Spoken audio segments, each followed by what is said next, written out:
प्रणाम आश्रम के इष्ट देवता श्री दत्तात्रेय भगवान, माँ भगवती राज राजेश्वरी त्रिपुर सुंदरी, माँ नर्मदा जी के श्री चरणों में कोटि कोटि नमन, कोटि कोटि वंदन। आज हमने भविष्य का शंखनाद किया हुआ है। कईयों के मन में प्रश्न होते हैं, भविष्य देखना, भविष्य सच होता है क्या? सब लोग भविष्य देखते हैं, ज्योतिषकार ज्योतिष बताते हैं। कईयों के मन के ये प्रश्न होते हैं। तो इसके लिए बृहस्पति संहिता में वर्णन आया हुआ है। ग्रहाधीन जगत सर्व, मतलब सर्व जगत ये ग्रहों के अधीन है। जब पूरा जगत अगर ग्रहों के अधीन है तो एक बात तो निश्चित क्लियर हो गई कि हम भी उसी जगत के अंतर्गत हैं। हम उस जगत के बाहर तो है ही नहीं। भले वो मनुष्य हो, कोई शरीरधारी हो, गुरु हो, चाहे वो प्राणी हो, पशु पक्षी हो, पौधे हो, धरती हो, ये सभी जगत ग्रहों के अधीन आ गया। ये जो बात बताई जा रही है बृहस्पति संहिता की है। कई लोगों के मन में होगा कि ये बातें कुछ ऐसी बता रहे हैं, इसको आधार है। तो भविष्य देखा जाता है, बहुत उत्साह से, उल्लास से भविष्य देखा जाता है। परंतु भविष्य क्यों देखना चाहिए, ये सबसे बड़ा प्रश्न है।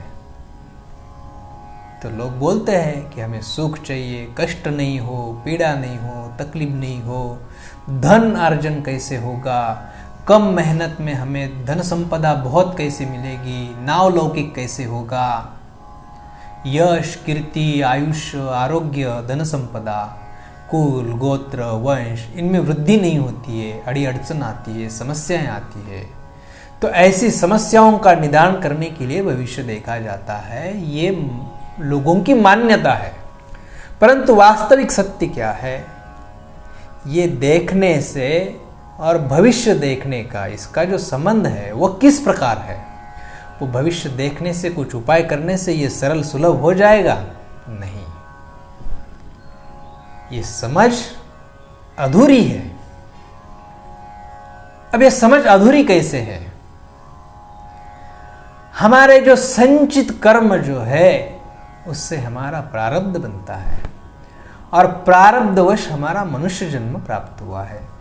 जब मनुष्य जन्म हमें प्राप्त हुआ है तो एक बात तो निश्चित है, हमारे कर्म संचित के अनुसार हमें कर्म फल प्राप्ति जो है वो मिलती रहेगी। और वर्तमान जो चल रहा है वो हमारे जो संचित कर्मों के अनुसार वर्तमान चल रहा है। अब हम भूतकाल में जो कष्टप्रद जीवन था उसको देख के अभी तो कुछ लगेगा नहीं। वर्तमान में खुशी हो तो भूतकाल के कष्टों को कुछ नहीं लगता। भूतकाल में कष्ट है, वर्तमान में भी कष्ट है, तो फिर चिंता होती है कि भविष्य देखे और इसको सुधारे। परंतु भविष्य देखकर वर्तमान कभी नहीं सुधारा जा सकता। क्यों? पूर्व संचित कर्मों से हमारा वर्तमान निर्धारित है, और वर्तमान कर्म जो संचित होंगे उससे हमारा भविष्य निर्धारित है। तो भविष्य देखने के लिए सर्वप्रथम बात यह है कि हम हमारे संचित, पूर्व संचित जो कर्म है, इसके अंदर हमने जो कर्म किए हैं जिसका परिणाम स्वरूप हमें अभी कष्ट भुगतने पड़ रहे हैं, वह कष्ट हमारा यश होगा, कीर्ति होगी, धन संपदा होगी, धन धान्य में कमी होगी, शादी विवाह नहीं होता हो, बच्चा नहीं होता है, घर में दरिद्रता आती है, दुख होता है, वंश में वृद्धि हो नहीं रही है, झगड़े, कलह, वाद विवाद, स्वभाव में चिड़चिड़ापन, रूखा सूखापन, ये सब जो आता है, मानसिक तनाव, शारीरिक तनाव, आर्थिक कष्ट, ये सब जो आता है ये हमारे पूर्व संचित कर्मों से।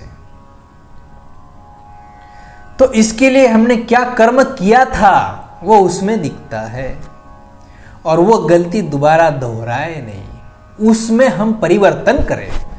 मतलब हम हमारे स्वभाव, हमारा बर्ताव, हमारा व्यवहार, हम बातचीत, इन सब में हम बदलाव करें।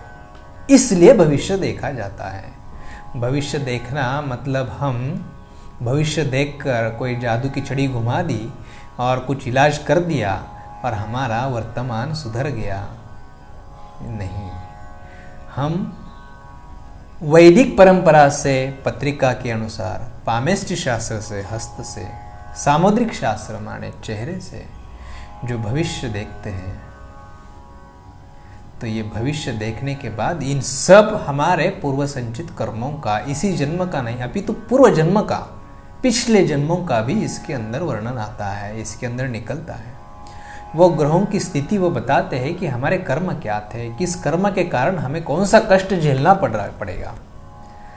कष्ट तो भुगतना ही पड़ेगा, ताकि कर्म किए हैं। खेत में अगर हमने कांटे बोए हैं, कांटों के पौधे बोए हैं, तो वही उगेंगे। उसके पेड़ ने, उस पेड़ को आम नहीं लगेंगे, अमृत नहीं लगेंगे, जो लगाया वही आएगा। उसके लिए सफाई करनी पड़ेगी। इसलिए हमें भविष्य देखना होता है। तो भविष्य देख के हम जान सकते हैं कि हमें किसकी आवश्यकता है। फिर हमारे कर्म जो है वो कर्म, फिर बात वही आ गई, व्यास पूर्णिमा, गुरु पूर्णिमा, जो त्रिविध तापों से मुक्ति देने वाले, त्रिविध ताप ये हमारे कर्मों से आए हैं। तो ये कर्म, त्रिविध ताप मिटाने वाले गुरु ही होते हैं, और गुरु इसको जानते हैं। ये गुरु कौन है? ये ब्रह्मज्ञानी गुरु है, ये दूसरे गुरु नहीं। पिछले वीडियो में हमने बताया था, विषय किया था हमने, व्यास पूर्णिमा का जो वीडियो था, उस वीडियो में हमने इसका वर्णन किया था। जीव और ब्रह्म, इन दोनों का तादात्म्य बनाने वाले गुरु होते हैं। तो ये गुरु हमारे ये पूर्व संचित कर्मों को जानते हैं, समझते हैं, और शिष्य को वो दीक्षा देते समय उसके अंदर की ये जो पूर्व संचित कर्म जो है उसको खींच खींच के निकालते हैं। उस समय शिष्य को तकलीफ होती है, और शिष्य के कर्म जो है वो गुरु खुद के ऊपर लेते हैं। गुरु ऐसे नहीं बनते।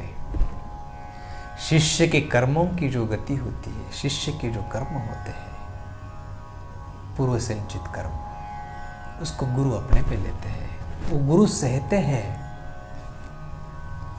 ये हमें ज्ञात नहीं होता।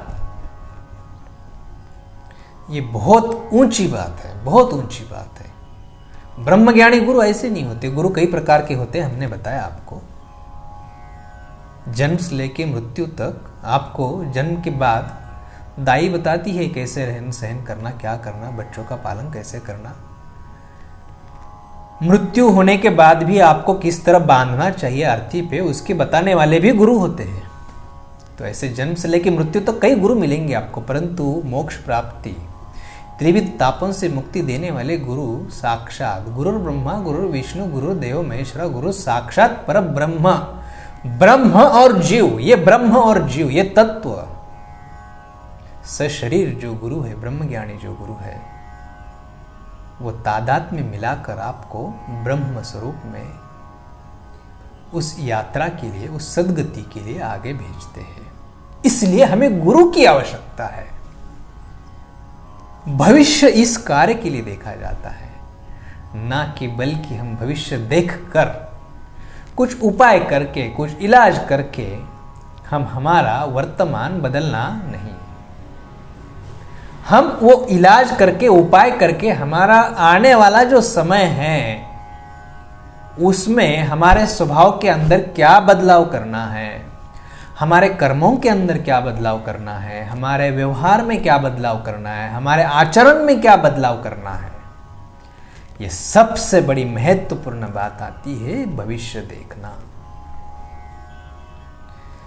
जय गुरुदेव, जय गुरुदेव।